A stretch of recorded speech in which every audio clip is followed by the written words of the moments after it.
کلونجی کے استعمال سے جسم اور ہاتھوں پر نمودار ہونے والی خشکی کو روکا جا سکتا ہے۔ سر کے بال گرنے سے رک جایا کرتے ہیں اگر سر میں بیری کے پتوں کا پانی لگایا جائے۔ گڑ کے ساتھ انجیر کھایا کریں۔ اگر چہرے پر دانے ہیں تو وہ بھی ختم ہو جائیں گے اور چہرہ چمکدار اور نرم ہو جائے گا۔ گھٹنوں کا درد ہے تو دہی میں 3 دانے بادام کے ڈال کر کھایا کریں، بہت مفید ہے۔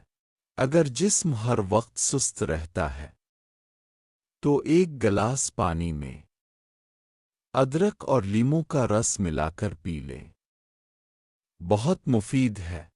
اگر بہت زیادہ چھینکیں آتی ہیں تو پودینے کے پتوں کو ہاتھوں میں مسل کے سونگھ لے، چھینکیں آنا رک جایا کرتی ہے۔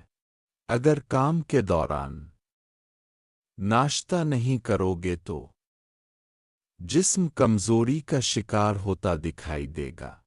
اگر اپنی جوانی کو 70 سال تک برقرار رکھنا چاہتے ہو تو ہارمون بھینس کا دودھ پیا کریں، بہت مفید ہے۔ اگر بھولنے کی بیماری ہے تو قہوہ میں کالی مرچ ملا کر پیا کریں، بہت مفید ہے۔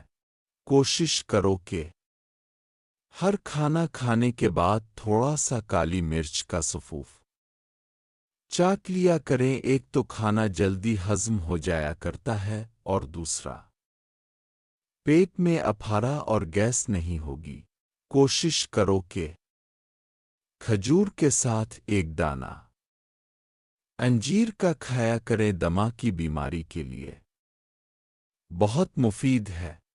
اگر گلے میں خارش ہو تو کیلے کے ساتھ دارچینی کا سفوف کھا لو، خارش کے لیے بہت مفید ہے۔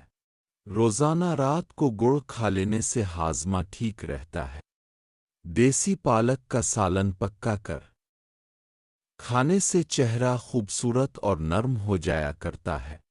اگر جسم کی چربی کو کم کرنا ہے تو لہسن کے ساتھ دیسی گھی کا استعمال کیا کریں، بہت مفید ہے۔ اگر ہمیشہ جوان رہنا چاہتے ہو تو روزانہ کچا پیاز کھایا کریں، بہت مفید ہے۔